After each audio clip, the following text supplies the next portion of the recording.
everybody. Welcome to Rachel's Reviews and another episode of Theatre Tuesdays. And we are really excited today to be talking about the month of June and what we got to see and just some other theater topics. It's going to be fun.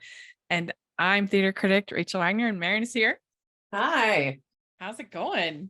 I am good. I'm a little jet lagged, but I am good.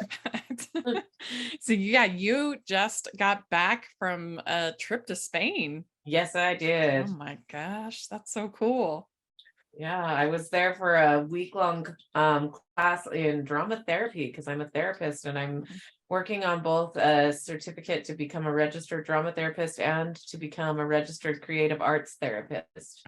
Oh, that's so cool. Yeah, so this was kind of both of that rolled up into one. So I went into Madrid for a day, and then I went to my class, which was in a town called San Sebastian, which is on the French-Spain border, right on the beach. It was gorgeous. And then I flew home through Barcelona, so I got to spend a day in Barcelona as well.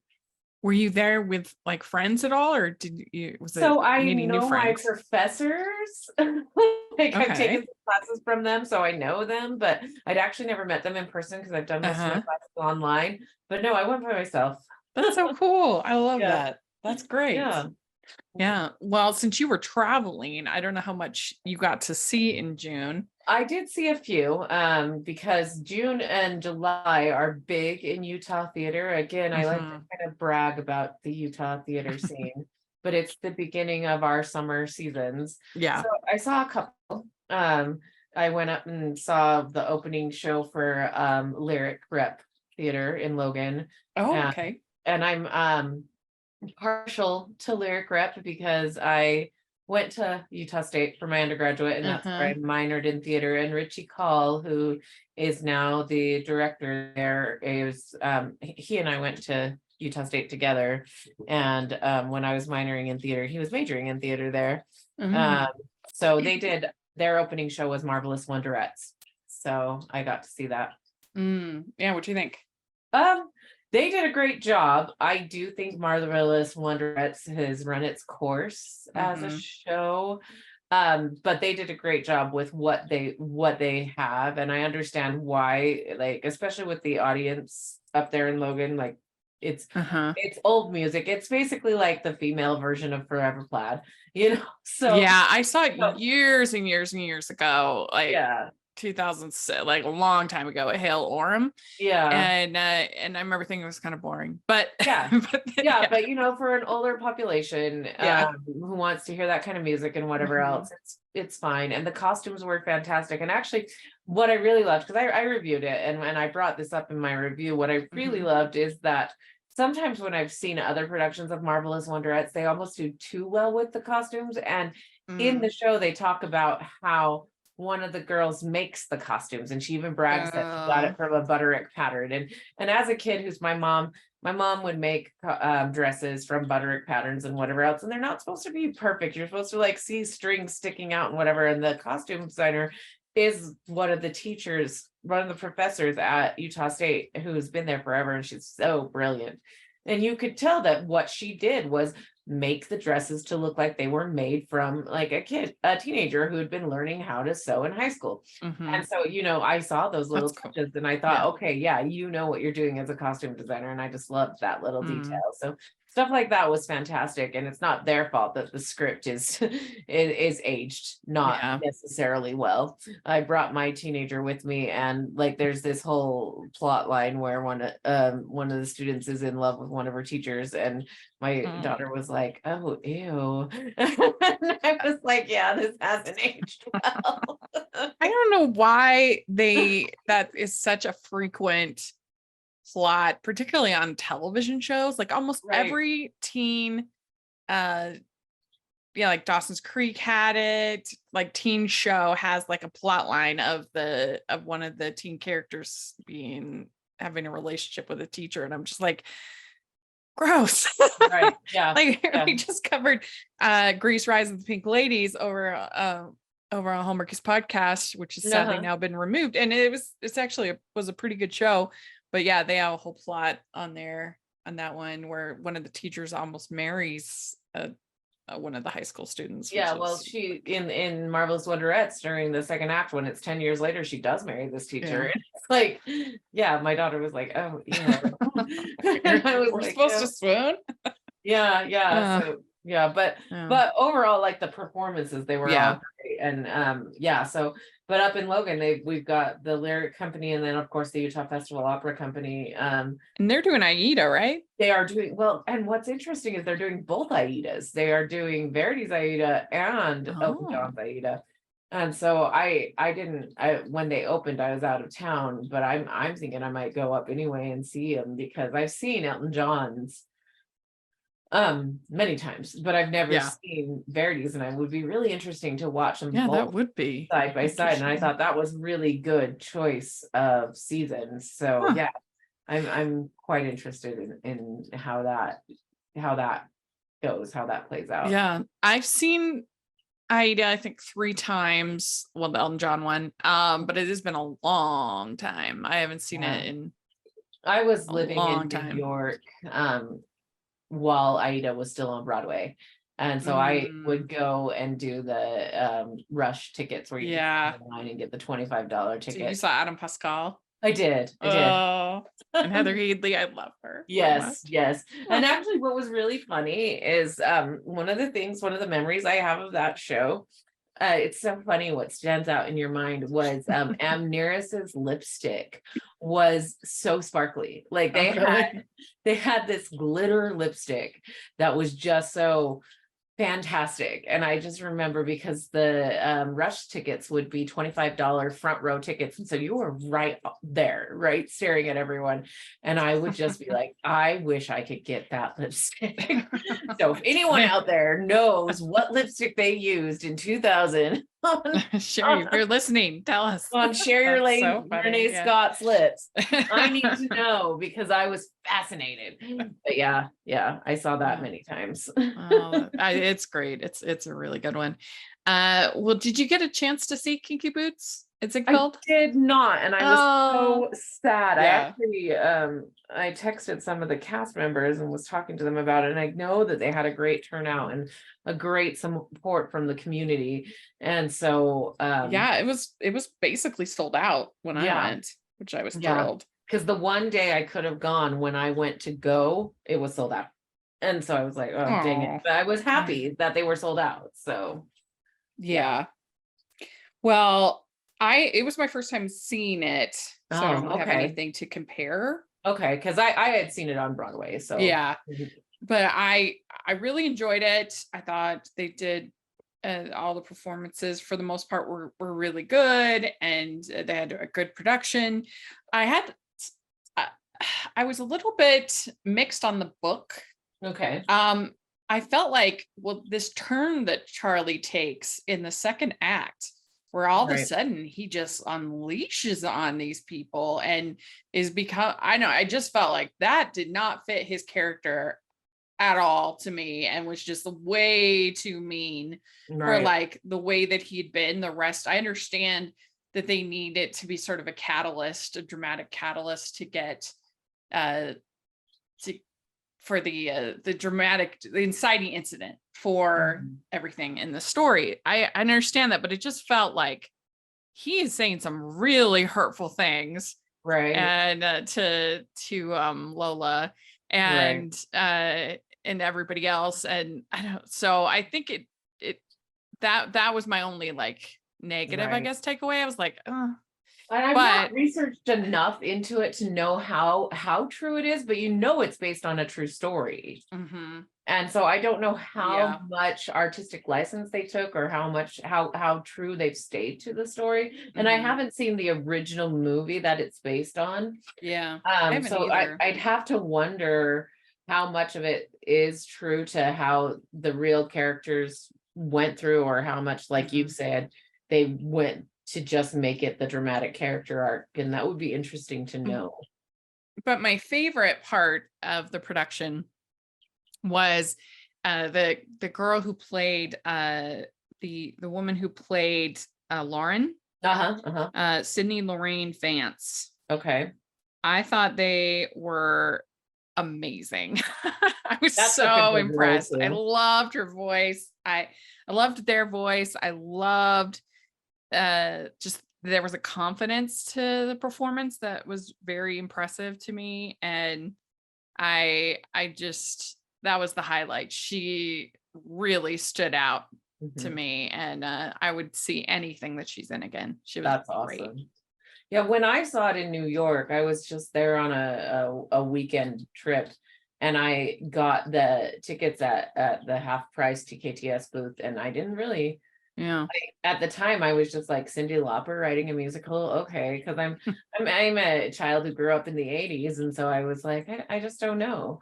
And then I left the show thinking, wow, yeah, Cyndi Lauper can write a musical, because it was much more, I didn't know what to expect being a child of the girls just want to have fun generation. I didn't know if she could write, a traditional musical. I was expecting much more of a jukebox type musical, which is fine. Those are fun. But Kinky Boots has a lot more of your traditional musical in it. It has, a lot more of the opening numbers and the big show numbers, and like the History of Wrong Guys sounds much more of a Cyndi Lauper type song, but I love that song. I think it's fantastic.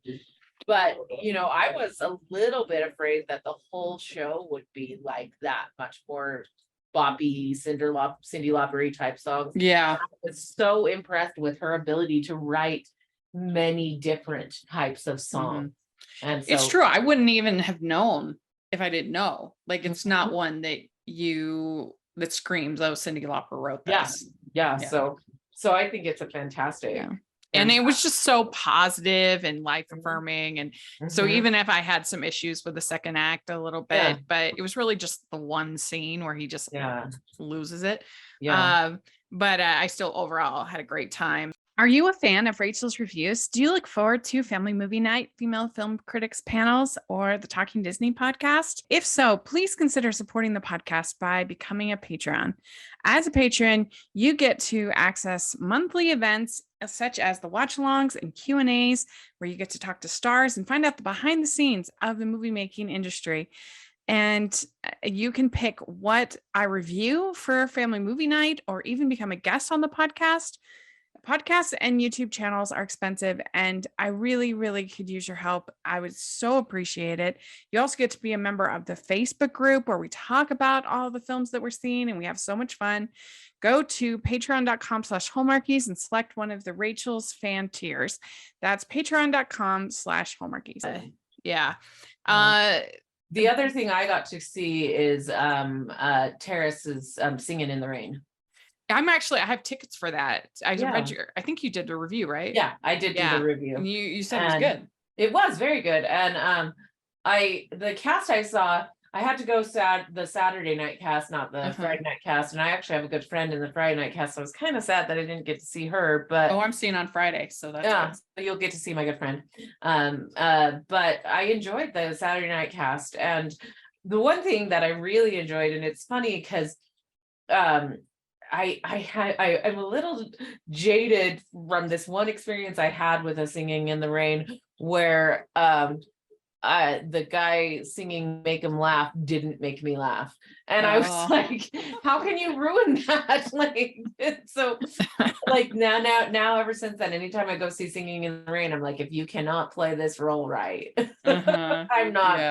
I'm not going to be happy. But no, he was phenomenal. He was so funny. That's good. And his facial expressions especially were just, oh my goodness. I love that show. Oh yeah. It is one of my favorites. They have done such a good job with choreography too, and just and then the costumes. And one thing that Terrace, and I know Jackie, who runs Terrace now, has this collection of hats that she uses in a lot of different shows that she's saved, and I know she keeps them in pristine condition, and she's pulled out a lot of her hats for this show, and I am a lover of hats. I bought a hat in Spain. I buy lots of hats. I spend way too much money on hats, and I wear them like once in a while, but there's not a lot of places you can wear hats to. Right. I love a good hat. And so I was drooling over the hats in this production. I saw 42nd Street at Center Point. Yeah, at Center Point, and that was the I mean, the costumes in general were absolutely outstanding, but also the headpieces. Nearly every scene, every female character had a headpiece, and the male characters too. And just the amount of work. Right. That Center Point, my memories with Center Point and hats are their production a few years ago of My Fair Lady and Music Man. Oh, hats that they had. For that Music Man was unbelievable. I mean, no, it really, really was. And my feelings about Music Man, but that was a phenomenal production. And their hats, I wanted every single one of them. And the Harold Hill, he won my best of the year that year. He was better than Hugh Jackman. I will fight anyone. No, I will admit that was an absolutely beautiful production. I'm the first one to say that I can enjoy a show that I don't enjoy. If a cast knows how to do that well. And I love Singing in the Rain. I do think it's a beautiful production, a beautiful show. And so I had time at Terrace. And Terrace is again one of these places where I like them because they know what they are. They know that they are a mid-level community theater. And so they don't try and oversell themselves. They don't try and bite off more than they can chew. There's always a good community spirit there, which I really appreciate. Exactly. A good example of a show that I don't love that was so well done, I couldn't help but like it, is Footloose at the Kensington. Kensington is major underrated theater. They always have live orchestra. I love that. I love that. And it's just the productions. I mean, I'm not a big that high on Into the Woods, and they did Into the Woods that was incredible. And they are very, very impressive. And but they did Footloose, and it was great. The dancing, and that's a terrible show, but it's fun. As I saw it on Broadway, and it's a terrible show, but it can be very fun if you have a good cast. I mean, it's so dumb. It's so dumb. The conflict about like people not dancing. I don't know. Like it's it's a lot. But your point about live music, that actually with the Marvelous Wonderettes too, they had a live 3-person orchestra.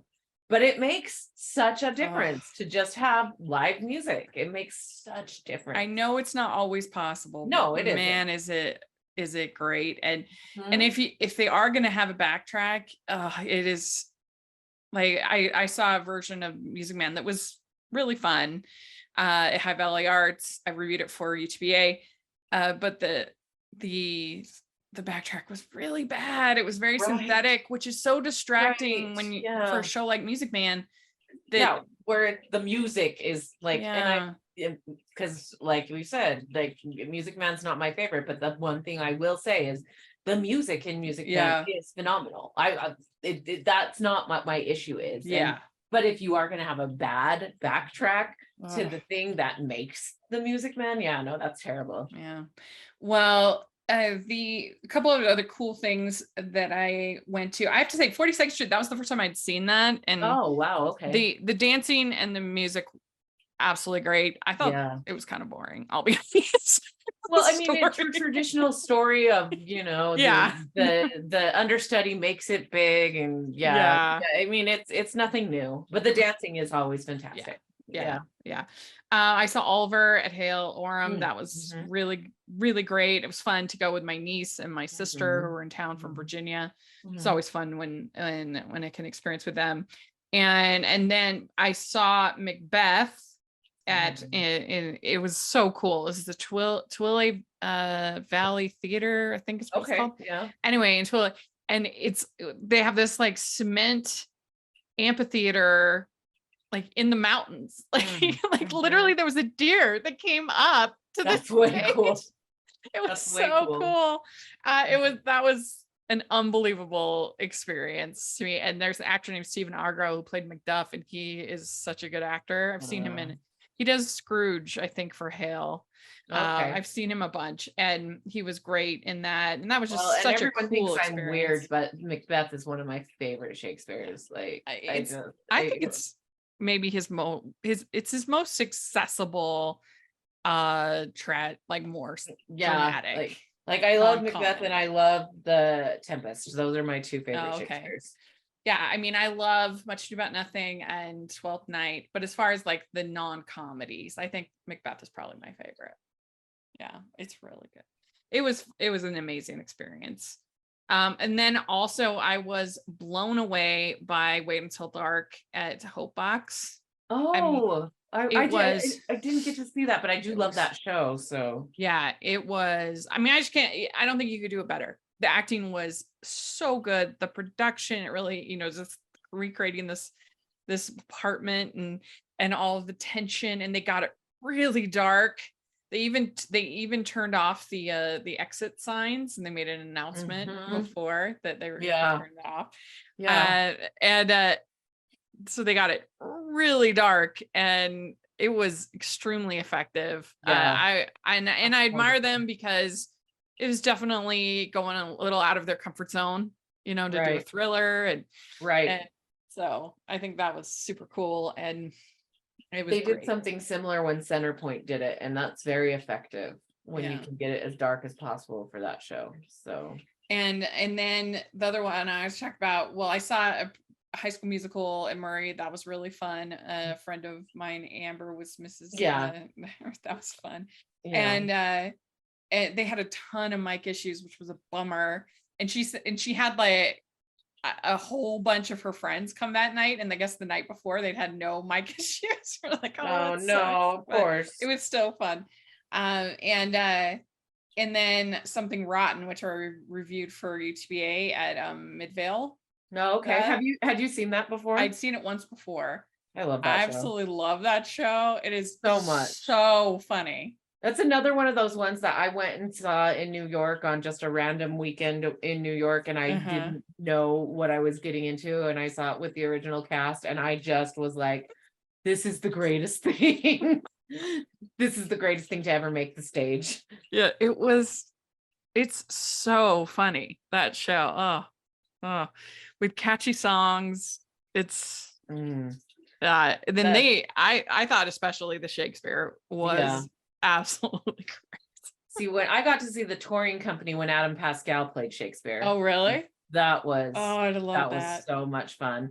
But man, the number of musical and just how clever they make fun of like Yeah. every musical in the universe, it feels like, and just I just find that some of the most clever writing in the Yeah. universe. Well, the last one I wanted to talk about is, so I saw Newsies at Hale, and it was Okay. just an interesting experience because I walked away. I was like, that's it. That's how you do this show. It was super Oh, okay. entertaining. I really enjoyed the dancing, the singing, and it was just interesting because the UTBA writer, he didn't like, I mean, he gave it a very mixed review, and Okay. he didn't like the lighting. He really hated the casting of Catherine. Mm, And in retrospect, I was like, okay, she did feel a little bit older. I guess see his point, but it never occurred to me when I was watching. right, And it right. was just an interesting experience because I mean, I do have a ton of nostalgia for the show, Sure, sure. So do and I. So do I. and for the, for the movie, for the it's so catchy, and so I don't know, it's just interesting how two different people can watch the exact same thing and like And have see it such so totally differently. different. Yeah. And that's happened to me so many times too. And it's funny, like, I think it was last summer, but it might have been 2 summers ago that Farmington City, Centerpoint, and Terrace all did Newsies. And Mhm. I ended up having to review all three of them. And by the time I got to Terraces, and I love Newsies. Newsies came out when Yeah. I was in 8th grade, the movie, and I was just like the perfect time for like a hormonal little girl to just be like, oh my gosh, singing boys. Yeah. Like it just was perfect. Everything about it was great. Yeah. So I have so much nostalgia for Newsies. But by the time I got to see it at Terrace, I was just like, I'm really done with Newsies. I don't want to see another production of Newsies. But I had brought actually my daughters and my stepdaughters. They had all wanted to see it. So I bought extra tickets and I brought all of them and they were excited to go. So I was like, okay. And that production blew me away. Kate, the director of that, Uh-huh. she got the story, and she kind of even got like the background of the story of just the idea of how horrible it is to have child labor. And the way that she did that and really worked with this community of kids, the community of teenage actors, and helped them understand that was just so beautiful and touching that I was like weeping by the end. And was it as flashy as the Centerpoint version? No, because you can't do that on Terrace's stage. Centerpoint and Terrace are like the opposites when it comes to lighting and stage design and everything else. But it was the best of all the Newsies that I had seen that summer. And but again, like, I think that other people who would have been watching would have said something different. They would have liked the Centerpoint one better. Well, so, it's going to be interesting too, because Lehigh Arts is also doing Newsies next week. And you can't really compare the two, because one is a small arts council and one is, you know, $1 million budgets. Exactly. Huge things at Hale. So you can't really compare the two, but it will be interesting nevertheless to have seen both of them. And that's what's fascinating about Utah theater in general, and that we get to do both. Like, we get to, you know, like I reviewed the touring company of Hadestown, and then I reviewed, you know, like $5 Syracuse City. He's Johnny. And he's Darren. Do you like movies? Do you like your childhood? Do you like movies from your childhood? Do you like podcasts about movies from your childhood? If you answered yes to one or all those questions, then you might enjoy NostalgiaCast. It's a podcast about movies from your childhood. So if you're nostalgic for nostalgia, then you might like NostalgiaCast. See, that's the name of our podcast, NostalgiaCast. Yeah, I think they got that. Should we sign off? Let's do it. I'm Johnny. And he's Darren. And this is NostalgiaCast. I win. The one that I did not love, and I think it just wasn't for, I'm not the target audience, was Puffs at West Valley. I remember the whole conversation going on there. I mean, I'm just not that big of a Harry Potter fan. Like, I'm like a casual Harry Potter fan. Right. And I'm also not the biggest fan of parody. It has to be done really well, like Shrek the Musical or Spamalot or something like that. But I guess what was frustrating to me was I felt like so many of the jokes were, look, this looks like this looks like a scene in Harry Potter, or this looks like a character in Harry Potter, as opposed to like really being funny. Like, looks like jokes aren't really jokes. They're just like, okay, yeah, we know what it looks like. And so I actually left at intermission. I was just like, this is just not for me. And I never do that, but I was going to see Macbeth that night. And so I was just like, you know what? I'm just going to go get dinner. I'm tired of this. Right. And it's interesting because I know we were having this conversation on the UTBA reviewers Facebook, because I know our reviewer loved it. And I did not see that production of Puffs. The only production of Puffs I've seen was at the high school where my sister teaches. And I am a big Harry Potter fan. And I loved it when I saw it at my sister's school. And so it made me kind of reflect on that too. And I thought, yeah, I am the target audience. So that's one thing. The other thing about it is that the girl who played like the one character, and again, I've only seen it once, and so I can't even remember names, but she played the character who didn't want to be a Hufflepuff, but was is my neighbor, and is so opposite of that character in real life. That I was enjoying so much her acting skills, because it was just like, and my husband and kids were there too. And we were all just like, can you believe that that's Taylor? Like that's how good she was. And so that added to that was level of just like, this is amazing that's Taylor. And that makes sense. I think that also, you know, being a Harry Potter fan and being able to be like, you know, yeah, these jokes hit for me because I enjoy so much. And then also personally always identifying with the House of Hufflepuff and feeling like they never get their due, because most people are like, oh, Gryffindor, Slytherin, blah blah, and I'm like, no, I'm the friend. I am Hufflepuff. I am, yeah, completely.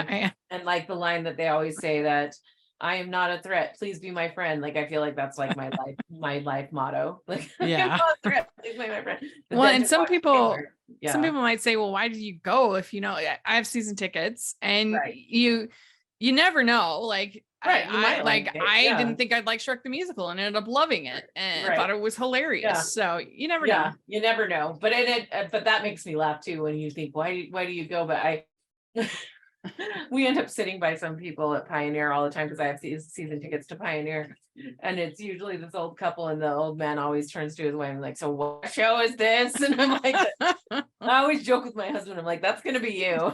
You're gonna be sitting with me and Carly and Millie, like, where are we? What show is this? Yeah, only in Utah do you get reminders to turn on your T coils or your hearing aids before the shows. So what show is this? So yeah, sometimes you just go because you have season tickets. Yeah, and you never know when something will really surprise you. Right. And like, really, Shrek the Musical was a huge surprise. I did not think it would be. I love that. I just loved it. I saw it at Murray Amphitheater, and then I've seen it a few other places since. But I love that. I just absolutely died laughing. I thought it was so funny. Yeah, So, it's a big favorite in my family. Yeah. We'd like to take a second and thank our sponsor for this episode of the podcast. It's the Hallmarkies merch store. Are you looking for that perfect gift for the postable, Hardy, or Hallmarky in your life? What about getting that t-shirt or hoodie that will help you stand out at your next holiday party? Now is the time to check out the Hallmarkies merch store. Full of festive designs by artists like Jessica Miller, Carrie from Hallmark Comics, and more. You can even have more than just shirts, but totes, cell phone cases, notebooks, mugs, and more. And it isn't just Hallmark. We have designs for Anna Green Gables, Man from Snowy River, The Nanny, and more. Every purchase at the merch store goes to help support the podcast and allows us to make the great content you know and love. There are frequent sales, so go to tpublic.com/stores/Hallmarkies or see the link in the description. That's tpublic.com/stores/Hallmarkies. It would be fun. So I've been keeping track since I got vaccinated and started really going to theater and like trying to support as much as I could in 2021. I have been keeping track of everything I've seen. And this last month, I saw my 200th show since 2021. Wow, that's amazing. And so I thought it would be kind of fun in honor of that to share what shows I still have yet to see. So our musical theater bucket list. Okay. And I did kind of throw this on you last minute, so sorry. Right. No, that's all right. But I thought we could share. And so one for me that I have never seen that I would like to see. I actually have never actually seen The Wiz. I was in it in high school, but Which is weird. Never actually seen it. So that's one that I know it really well because I've seen it. But that's one that I know they're doing a revival, and I would really love to see it. I think it would be fun. So when you sent me the message and said that you wanted to do that, one popped up right away, and it's just, so I have some connections, just some roundabout connections to Jason Robert Brown. I've met his wife and at a conference once, and I've connected with him a little bit online, and I love his music so much, but I've only seen like one of his shows actually produced in person, even though I know so much of his music. And right now, a show that I followed, even though it didn't, the first time it was on Broadway, it did not last very long, and now it's revived and it's getting all kinds of hype, is Parade. And I would love to see Parade, but I'm not going back to New York until November, and it's not going to be still going. So I'm really sad about that. But that's like the very first thing that popped up into my head when you said that, is that, my goodness, would I love to see a production of Parade. Yeah, I might get out there in October. We'll see, but I really want to get out there sometime this fall, but I don't see, because I'm actually going to Toronto in September. Yeah, I saw your post about that. That's awesome. So I don't think I'd be able to do New York trip. Right. But Another one that I have on the list is I have never seen Man of La Mancha. I would like to see that one of these days. Yeah, sorry, go keep going. No, that's just like a classic that Right. I just have never seen. Yeah, for me, another one is I've only seen like the video movie concert version of Chess. I've never seen a production of Chess, and it's another one where I love the music and I sing the music all the time, but I've never seen a production of Chess. Yeah. And that's something that I think I should see sometime.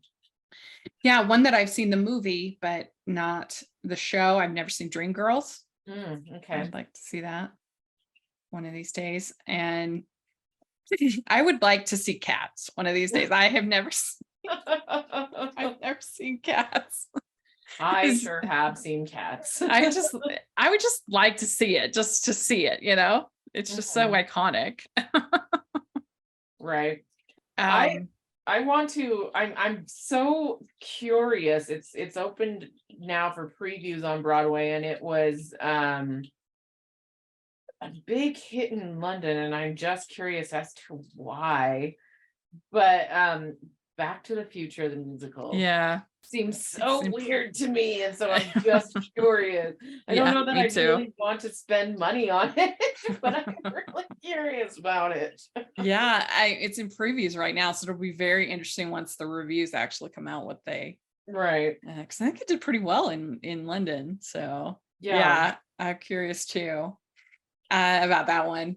One I guess classic I've never seen is Miss Saigon. I've never seen that. Oh, okay. I would like to see that. That's a good one. It's very sad. Mm-hmm. I'm trying to think off the top of my head of things that because I've seen a lot. Yeah, all the ones that you've named I've seen. Yeah, a couple comedies I've never seen Damn Yankees, and I've never seen The Bells Are Ringing. I've not seen Bells Are Ringing. So. Yeah, I'd like to see that one of these days. I love the movie. Mm-hmm. I think it's really fun. Yeah. A couple others. I've never seen Urinetown. That's on my list. Gosh, I love that show so much. If anyone does it anywhere, you need to do that.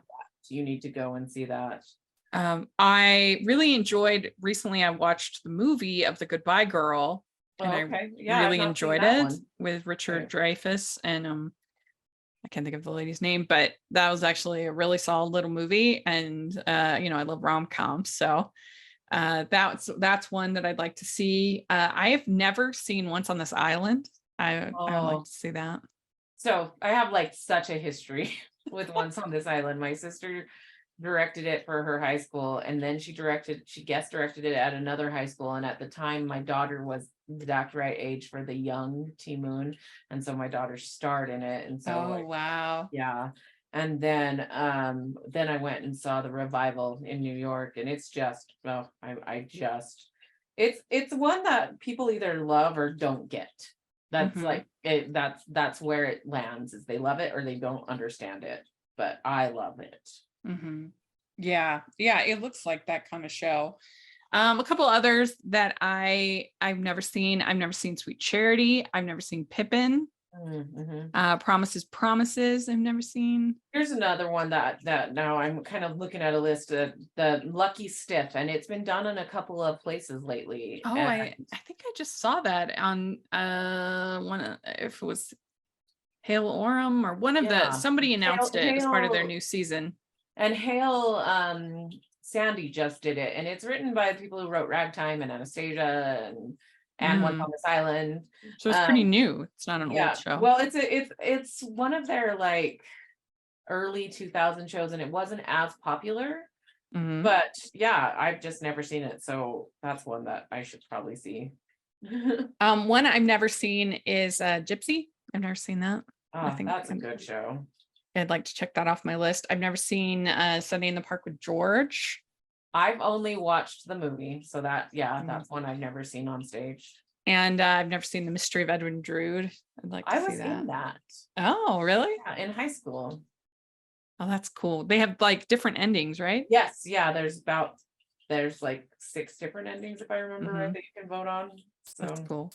I've never seen Billy Elliot. I've seen the PBS videoed version. Okay. So I guess, yeah, I've not seen that one live. And I've not seen Natasha Pierre and the Great Comet, So here's which I think Pioneer Theater Company is Pioneer is doing it.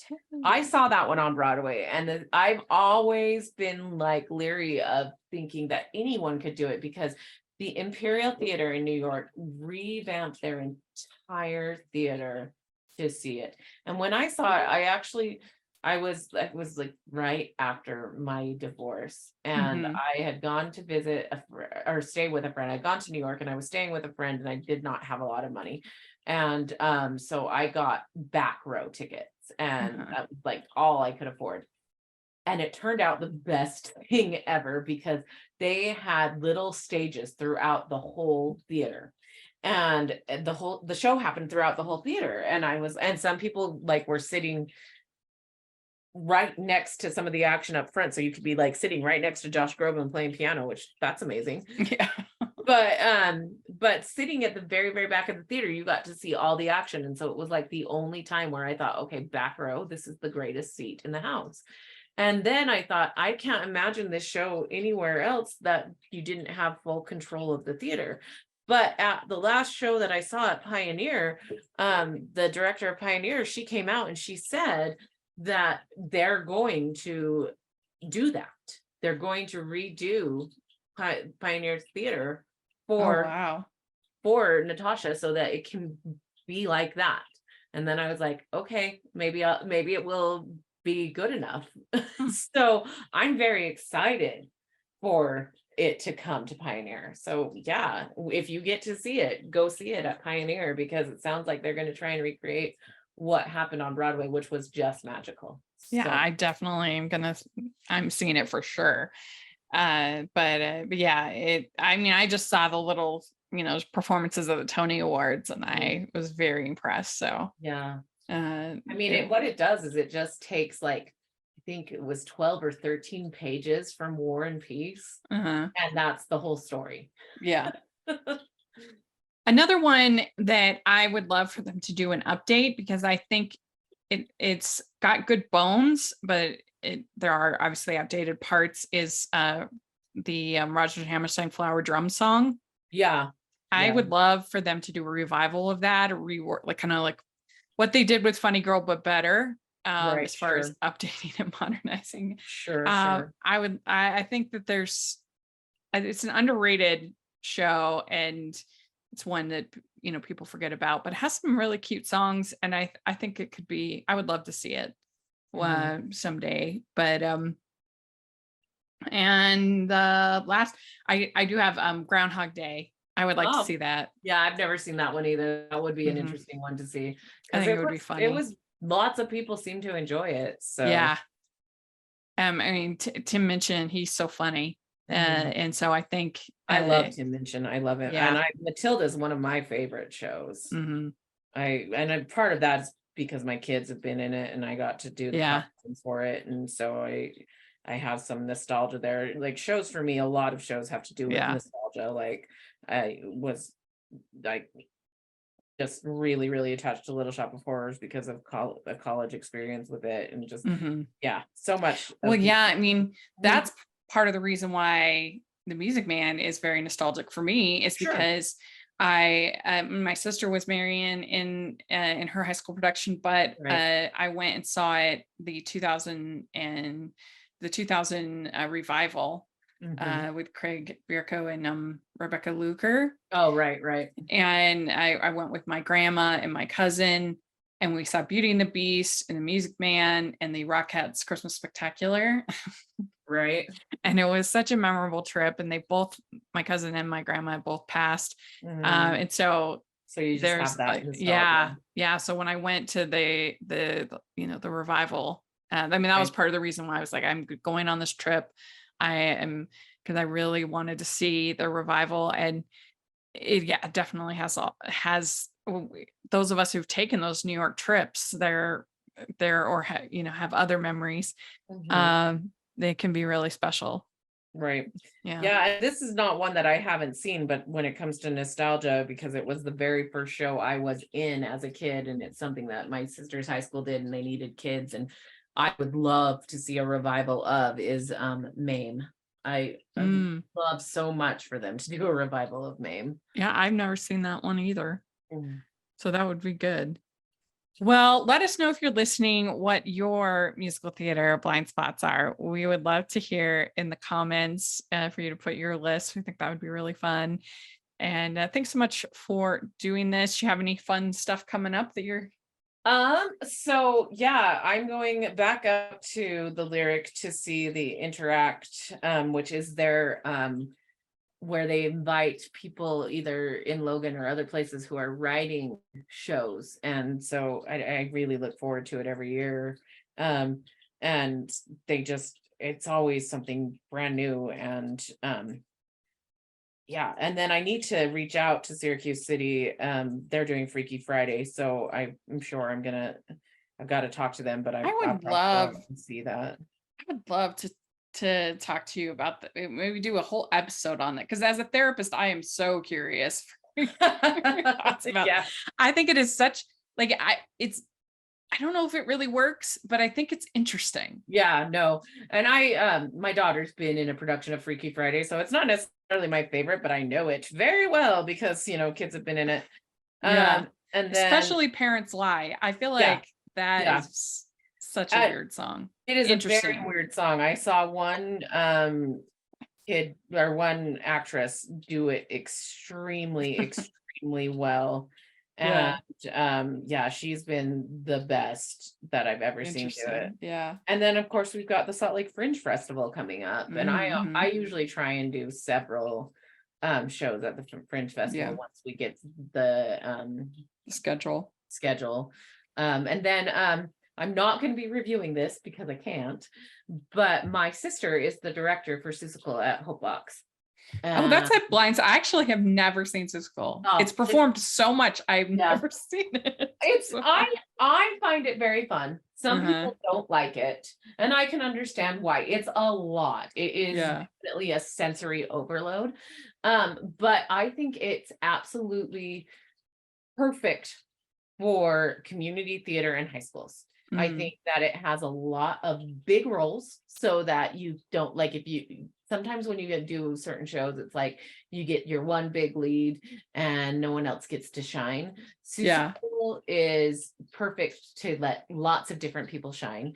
And it has so much fun for costume and scenic designers. Like you can just let everyone's freak flag fly, if you want to take from Shrek, and just have so much fun with that. I understand why it didn't last on Broadway. I don't think that it's a Broadway audience show, but I think it's so much fun for what it is. Anyway, so my sister's directing it, so I'm not allowed to be a critic, but I will definitely be going to see it this month at Hope Box. Yeah, at Hope Box. And so I'm very excited to see it and see what she's done with it, because I think that my sister, of course, like I'm biased, but I think that she's a great director. She's been doing this for 30 plus years now. That's cool. I will have to get a ticket for that. I'm going to see Oklahoma at Sierra in Orem, so that will be fun. They always do a great job. And I'm seeing Jekyll and Hyde at OPA. Oh, okay, that'll be and my friend Caitlin Olsen is Emma. Okay. And she's so good. I like that show a lot. I saw that in New York in 1997. One of my very first Broadway shows. Oh yeah? Yeah. It's I've only seen it one other time, just recently at Draper, and it was unbelievable. So it's gonna be interesting to see. And then Newsies at Lehigh Arts, I'm gonna see, and then I'm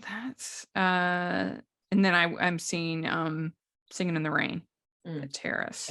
Yeah, right. Yeah, so a lot of fun stuff, a lot of nostalgia. No, July is a huge month. I'm actually probably going to go on, because I just got back from Spain, so I haven't been thinking much, but I'm going to probably go on and take a few more shows to review, because my kids are going out of town with their dad for a couple weeks, so I'll have some extra time, so I'll see what hasn't been taken and I'll take them on and review some more shows.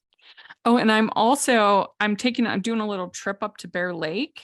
Oh, fun. I love that. Yeah, the last weekend. And I'm going to see The Little Mermaid at Pickleville. Oh, okay. I've never been there, but my friend Camille Chandler, she's doing normally she does sound for Centerpoint. But now she's for the summer up there at Pickleville. Yeah. And so that will be fun. I'm not the biggest fan of that show, but it'll be fun to see it. Yeah, we used to do road tripping up to watch shows at Pickleville when I was at Utah State going to college there. So that again, nostalgia. Yeah. Yeah, I'm going. They have the Bear Lake Monster Swim that weekend. So going up there for that. Fun. It's hard to find hotels. It is so hard to find places to stay up at Bear Lake. So hard to find. Usually what I would do if I go up there is I stay in Logan and I just drive up to Bear Lake and then I come back down to Logan, which I know is hard to do when you're driving late at night, but that's because of how hard you. If anyone's listening and wants to build a hotel in Bear Lake, seriously, you could make bank. Seriously, it's so ridiculous. Well, thanks again. Again, let us know if you're listening what your musical theater bucket lists are. We'd love to hear in the comments. And where can people find you and your reviews and everything? My reviews are all on UtahTheaterBloggers.com. I am on TikTok as Doc Broadway. I am on Facebook and Instagram and Twitter just as Maren Swenson. Great. And you can find me, Rachel's Reviews, all over social media, iTunes, YouTube, and on Rotten Tomatoes, and at rachelsreviewstheater.com. So check that out. And I have all that information in the description. So you can take a look at that. And you can also find Hallmarkie's podcast. And if you are listening on iTunes, please leave your ratings and reviews. That really helps a lot. And if you're listening on YouTube, please give the video a thumbs up, subscribe to the channel, and tell your friends about Theater Tuesdays. I'm really excited about it. And I think it's a lot of fun. So check that out. And we also have the Patreon group and merch store. And we'll talk to y'all later. Bye.